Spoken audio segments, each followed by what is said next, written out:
Dalam senarai yang ada di hadapan saya sekarang, giliran berikut ialah Yang Berhormat Datuk Dr. Johari Mat. Silakan Al-Fadhil.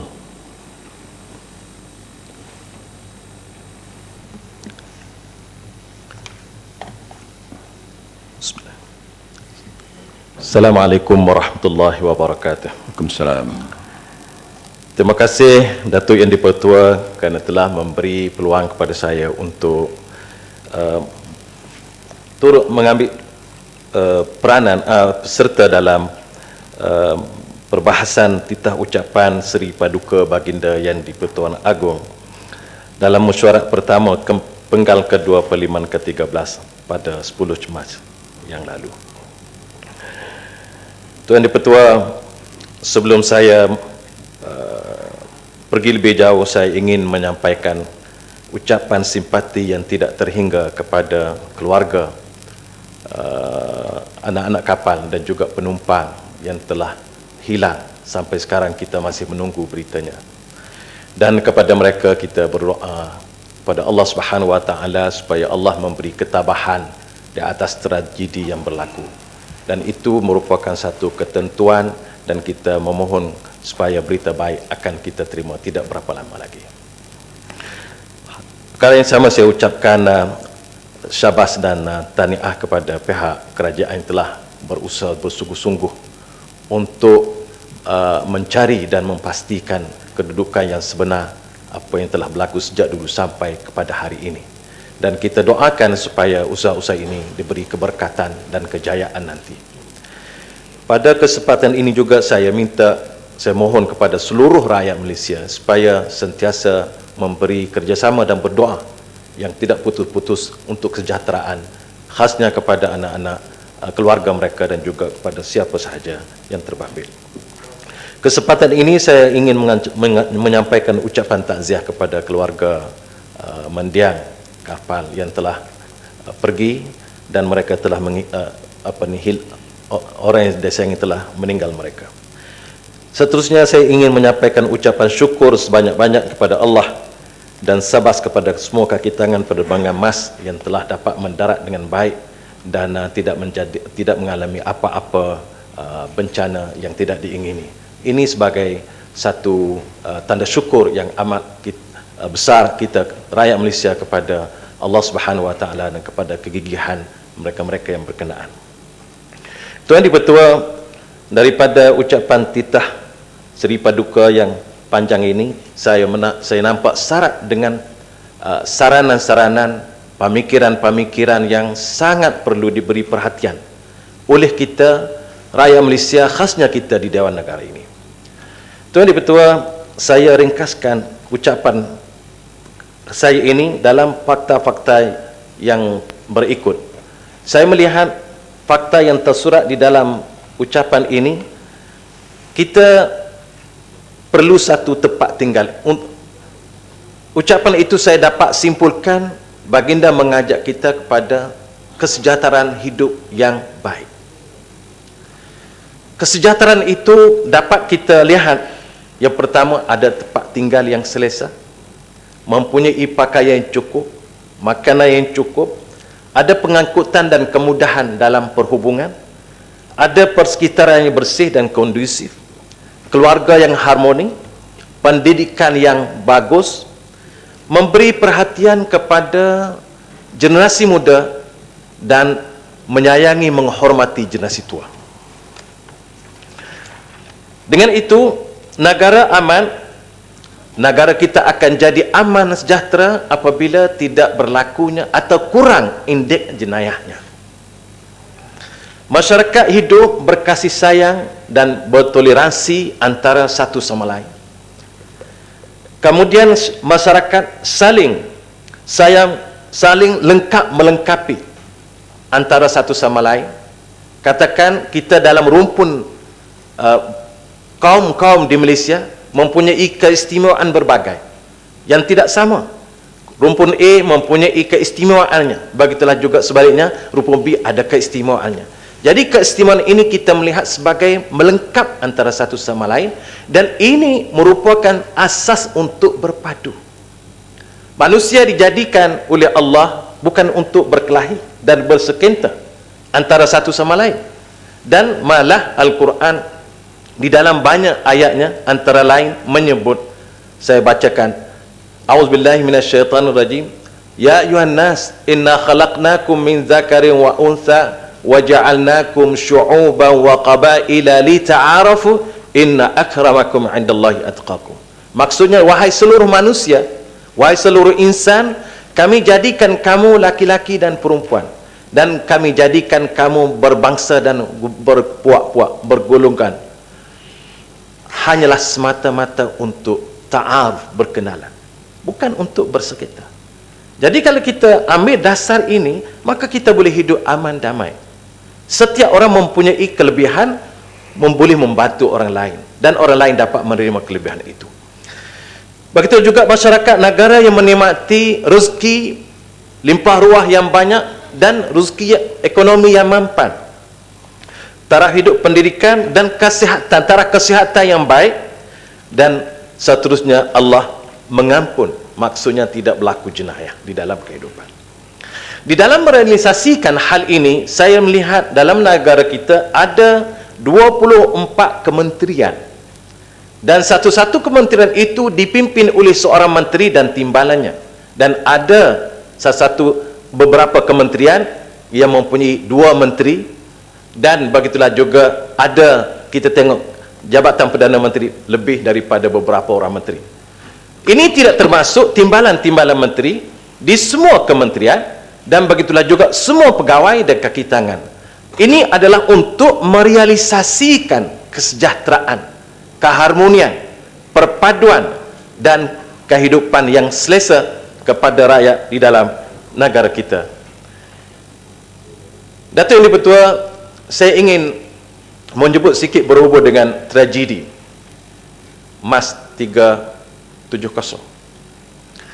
Saya melihat perkara ini daripada mula sampai hari ini, walaupun tidak secara mendalam, tetapi secara mendata saya melihat ucapan-ucapan yang saya rasa perlu dilihat kembali, hatta dalam parlimen kita pun,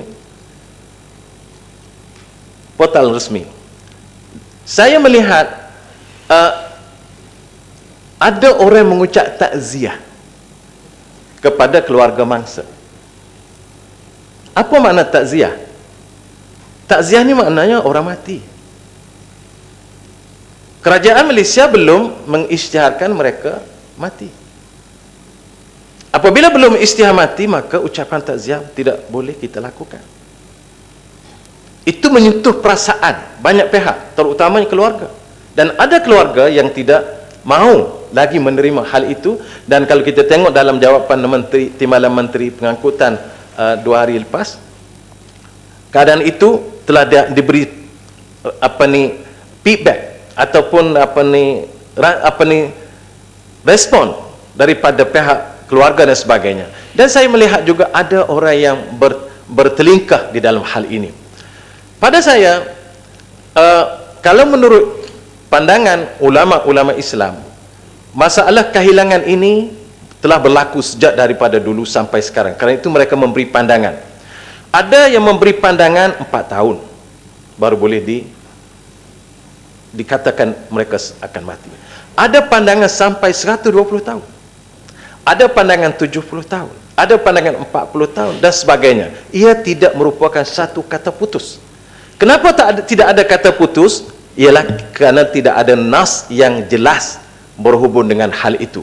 Dia kembali kepada ijtihad para ulama.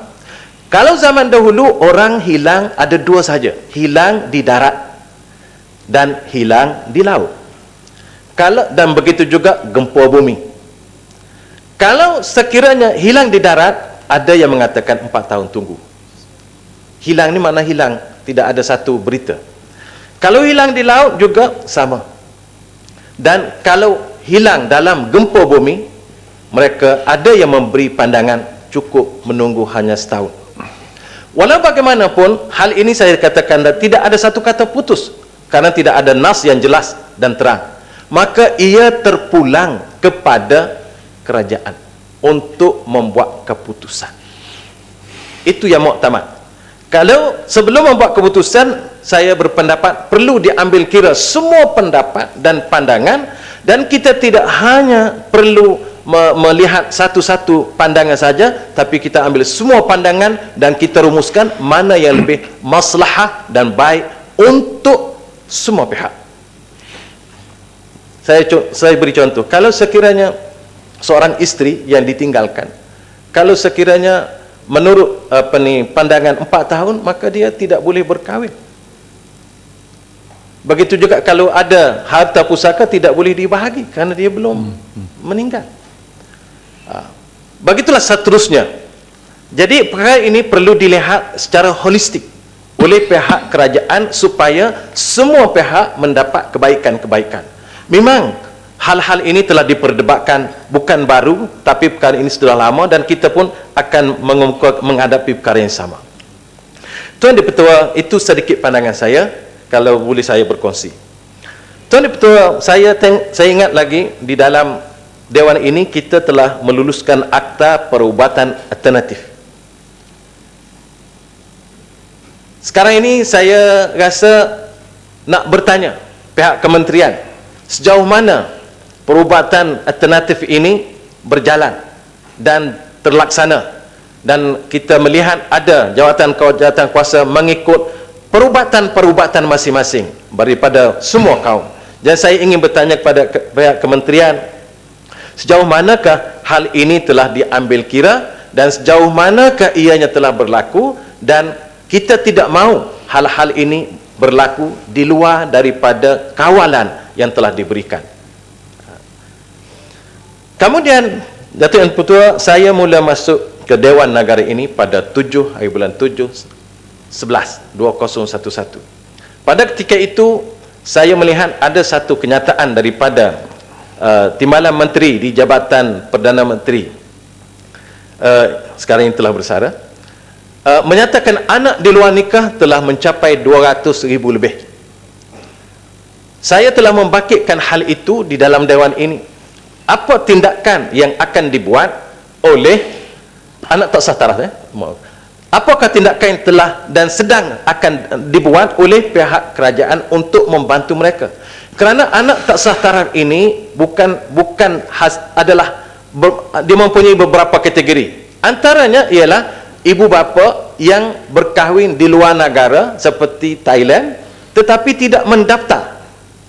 Pernikahan mereka sah di segi hukum syarak, tetapi di segi undang-undang tidak sah. Jadi yang menjadi masalah ialah anak-anak tersebut untuk mendapat pelajaran dan sebagainya. Begitu juga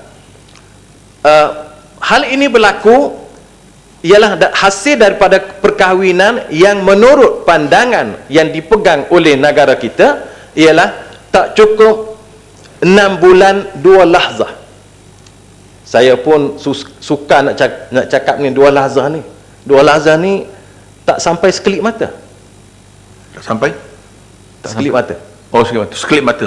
Sekelip mata. Sekejap. Jadi 6 bulan 2 lahzah. Jadi saya melihat perkara ini juga berlaku di mana anak-anak yang tidak cukup usia kandungan 6 bulan 2 lahzah ini tidak boleh dibinkan kepada bapanya. Apabila itu berlaku, kesannya bukan kepada ibu bapa, Datuk Yang Pertua, tetapi kesannya kepada anak-anak itu apabila mereka berada dalam masyarakat. Apabila mereka masuk sekolah, kecil tak apa, masuk sekolah, orang lain semua ada bin, dia tak ada bin. Kosong, tempat binnya kosong. Dan ini menimbulkan masalah psikologi yang sangat tinggi dan boleh menyebabkan hal-hal yang tidak diingini berlaku. Saya telah membangkitkan perkara ini beberapa kali sini. Dan sampai sekarang kita tidak nampak penyelesaian.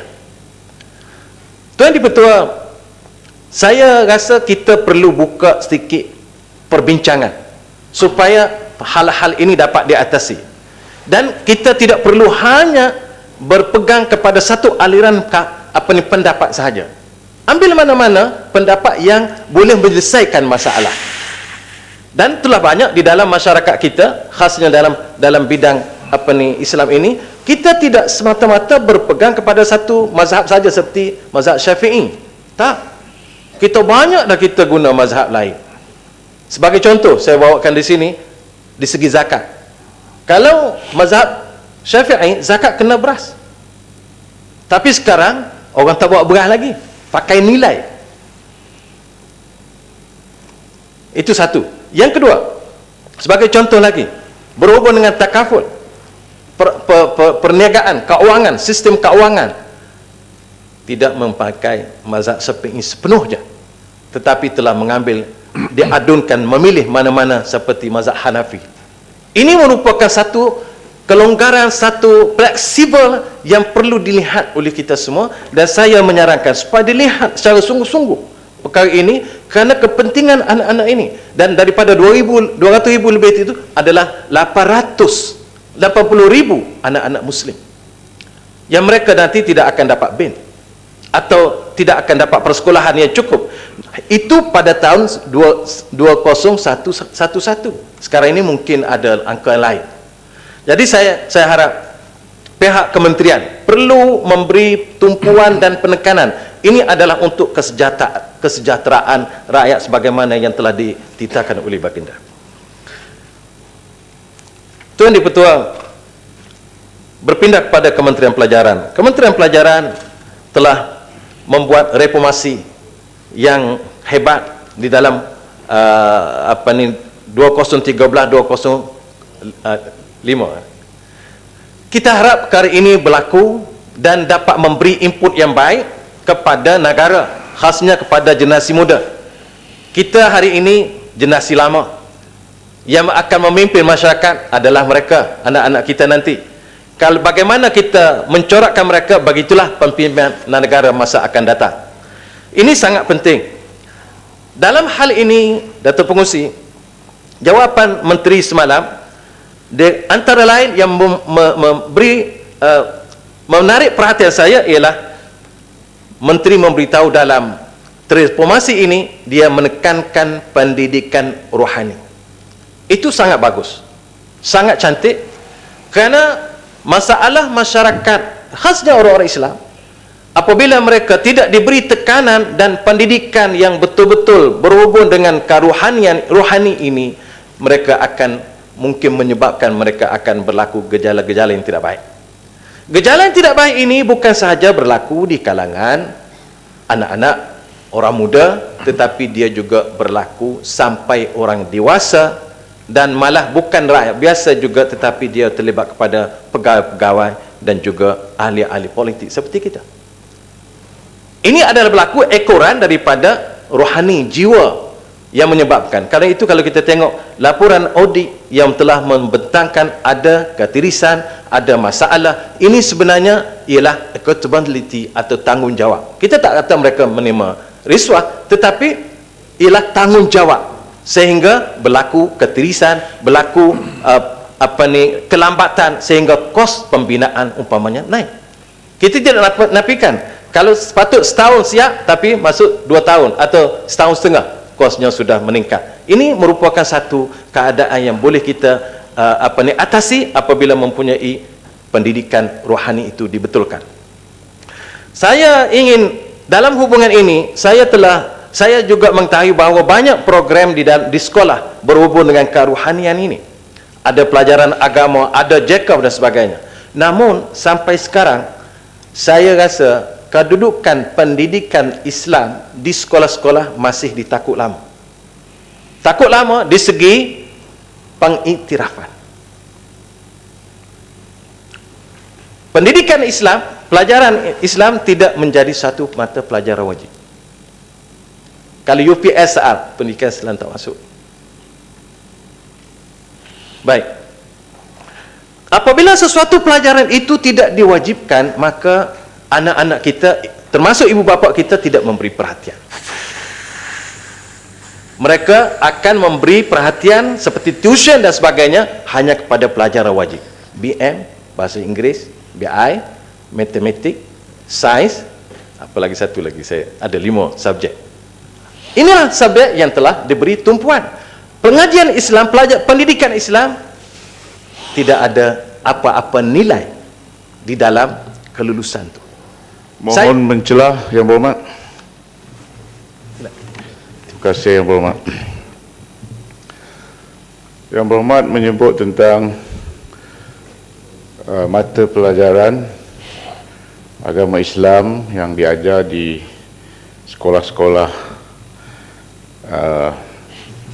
rendah dan menengah, menengahlah khususnya ya, sekolah-sekolah kerajaan ya. Sebagaimana yang kita sedia maklum ya, pendidikan agama Islam atau mata pelajaran agama Islam khususnya di sekolah menengah adalah salah satu daripada subjek ya, yang diajar sekaligus dengan mata-mata pelajaran yang lain seperti yang disebut oleh Yang Berhormat tadi. Makanya ya, pelajaran agama Islam ini harus ataupun perlu diperkuatkan lagi oleh ibu bapa seperti mana yang disebut oleh Yang Berhormat tadi, dan juga institusi-institusi lain di dalam masyarakat kita. Kalau di negeri Johor kita ada sekolah agama di sebelah petang tu, dan sekolah agama negeri Johor ni dah berjalan hampir 100 tahun, dibiayai oleh kerajaan negeri. Setiap tahun kerajaan negeri memperuntukkan 150 juta kepada pendidikan agama negeri Johor, khusus untuk pendidikan agama sebelah petang. Tapi nampaknya negeri-negeri lain tak ada. Selangor baru mula dalam 10-12 tahun yang dulu, di zaman Kerajaan Barisan Nasional. Negeri Sembilan pun dah ikut. Tapi negeri-negeri lain sampai sekarang, pendidikan agama seperti yang dibuat di Johor tu tak ada. Apa pandangan Yang Berhormat dalam hal ini? Terima kasih. Sepatutnya semua ada lah. Contoh Johor lah. Bagus. Walau bagaimanapun negeri seperti di Kelantan ada dia di sekolah menengah, sekolah rendah. Sekolah rendah ni pelajar-pelajar ni dia belajar dengan kafah. Jadi ada pelajaran itu. Cuma apa yang saya nak tekan ialah adakah kerajaan akan menjadikan subjek itu subjek wajib lulus pada masa akan datang? Sebagaimana kerajaan telah menjadikan subjek sejarah wajib lulus, wajib ambil dan lulus kepada pelajar-pelajar Islam. Saya nak tanya itu, dan saya harap dapat jawapan yang yang memuaskan. Sebab bagi saya, apabila anak kita ajar, betul, kita ajar anak-anak kita di dalam kelas, dan apabila kita tidak ada satu penekanan, maka di sinilah mereka tidak akan memberi perhatian. Jadi ibu bapa pun tidak beri perhatian. Kalau matematik wajib lulus, ibu bapa hantar tuition. Tapi kalau yang ni tidak kita tekankan, ibu bapa tak hantar tuition. Untuk pelajar Islam sajalah. Untuk pelajar Islam. Dan begitu juga saya rasa untuk yang lain mungkin boleh lakukan civic supaya dia selaras dan sebagainya. Supaya kita nak lahir orang. Kita laluan. Sila. Saya tertarik dengan cadangan Yang Berhormat untuk menjadikan pelajaran Islam sebagai subjek yang kena lulus sebelum dapat sertifikat. Apa pandangan Yang Berhormat berhubung dengan murid-murid yang tidak beragama Islam? Kalau misalnya lah, kalau seseorang itu yang beragama Islam, very good in mathematics, dengan izin, sains dan sebagainya, tetapi oleh sebab tertentu dia tidak concentrate dengan ini. Jadi tidakkah tidak adil kalau murid beragama Islam ini tidak mendapat sertifikat kerana tidak lulus dalam agama, tetapi murid-murid yang tidak beragama Islam tidak semestinya lulus dalam agama Islam? Apa pendapat Yang Berhormat dalam hal ini? Macam mana Kementerian Pelajaran nak mengatasi masalah seumpama ini? Terima kasih. Satu perkongsian yang baik. Terima kasih Datuk. Saya melihat bagi pelajar-pelajar yang bukan Islam, mereka ada moral. pelajaran moral. Jadi pelajaran moral ataupun pelajaran civic itu perlu diberi kepada semua. Jadi kalau orang Islam ada yang ni, itu ada moral.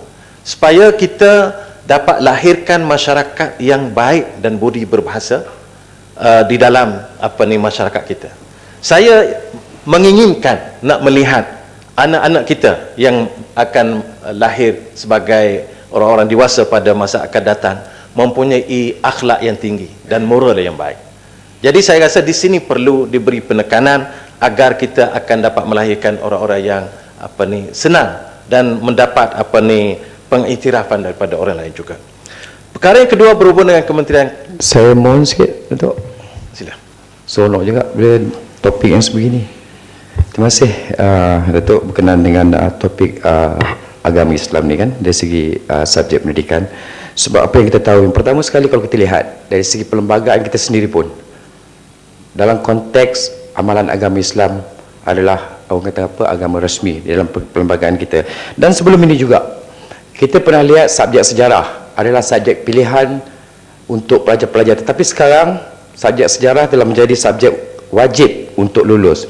Dan pada saya melihat pandangan yang disuarakan oleh Yang Berhormat Datuk, saya rasa kementerian perlu mengkaji, dan kalau boleh biarlah mata pelajaran agama ini untuk anak-anak yang beragama Islam dijadikan satu subjek yang wajib kerana rasionalnya telah diulas. Dan saya nampak ada rasionalnya kenapa mata pelajaran agama ini perlu menjadi salah satu subjek wajib untuk anak-anak yang beragama Islam. Jadi dalam konteks yang disuarakan oleh Yang Berhormat Datuk, saya sangat-sangat bersetuju dan saya menyokong, dan saya juga mohon kalau boleh pihak kementerian boleh mengkaji kaedah-kaedah untuk mereka yang bukan agama Islam di dalam konteks subjek yang lain yang boleh dijadikan satu subjek yang wajib juga. Terima kasih Datuk. Terima kasih memberi pandangan dan sokongan yang baik. Yang kedua berhubung dengan kurikulum Azhari.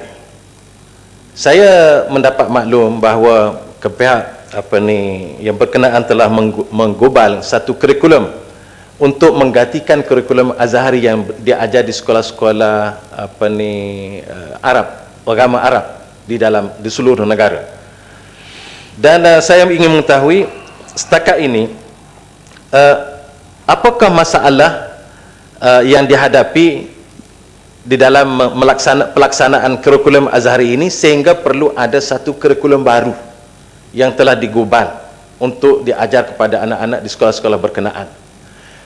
Kalau ianya ada masalah, kita ingin tahu apa dia pendekatan, apa dia masalah yang telah berlaku dan telah dikenal pasti. Yang kedua, kurikulum itu akan dilaksana bila dan kepada siapa? Sekolah mana? Dan seterusnya kita harap pelaksanaan tersebut perlu diberi satu perhatian yang sungguh-sungguh supaya ianya dapat dilaksanakan dengan berkesan. Seterusnya saya nak pergi kepada pertanian. Datuk Pengerusi. Ya, sila. Sebenarnya seperti kata nanti kita berjanji untuk setiap ahli yang berhormat mendapat waktu lebih kurang 40 minit. Okey. Yang berhormat Datuk Johari yang sebenarnya telah bercakap lebih kurang 27 minit. Ya. Jadi ada kira 12 minit lagi lah. Okey. Kalau boleh habiskan sekarang, saya terserahlah. Kalau tidak, dalam 3 minit lagi kita terpaksa tangguhkan mesyuarat ni, dan boleh barangkali Yang Berhormat boleh sambung selepas rehat. Tapi sekarang boleh lagi ni? Sila, untuk 3 minit lagi. 3 minit. Okey, terima kasih. Tadi Datuk pun telah menyebut hal beras. Saya pun nak minta pandangan atau jawapan daripada kementerian yang berkenaan. Kita ni mempunyai tanah yang sangat luas. Tanah pertanian yang subur juga. Sampai bila agak-agaknya kementerian boleh merancang kita ni tidak bergantung kepada beras daripada luar. Ini satu hal yang perlu kita lihat secara holistik sebab saya dapat merasakan bahawa kita di Malaysia ini ada mempunyai peluang yang banyak, tetapi kita masih menerima atau mengambil atau mengimport beras daripada negara jiran. Kalau hal-hal terjadi, macam mana kita nak survive atau nak menyelesaikan masalah kita ini? Seterusnya berhubung dengan pertanian juga, kita banyak komoditi, tetapi sebagaimana sebut tadi, harga getah telah turun begitu rendah. Saya nak tahu bagaimana apa langkah-langkah yang sedang dirancang oleh pihak kerajaan untuk mengatasi masalah ini, kerana kita tahu bahawa penoreh getah merupakan golongan yang agak ramai di dalam masyarakat kita ini. Seterusnya ada 1 minit lagi ni sebelum itu. Ya. Saya nak pergi kepada sistem kewangan Islam. Kita telah luluskan di Dewan ini telah meluluskan sistem kewangan Islam 2012 tahun lepas, 2 tahun lepas, berhubung dengan sistem ini, dan kita nampak sistem kewangan Islam ini telah melonjak begitu baik, dan telah disebutkan oleh Yang Amat Berhormat Perdana Menteri bahawa Malaysia peneraju sistem kewangan Islam di peringkat antarabangsa, dan telah berkembang hebat dengan 16.5% dengan penguasaan pasaran 25.7% pada tahun 2013. Saya minta maaf Yang Berhormat, jam sekarang menunjukkan tepat pukul 1. Kalau belum selesai, barangkali Yang Berhormat boleh sambung kira 10 minit lagi selepas rehat tengah hari nanti. Dengan itu, saya dengan ini menangguhkan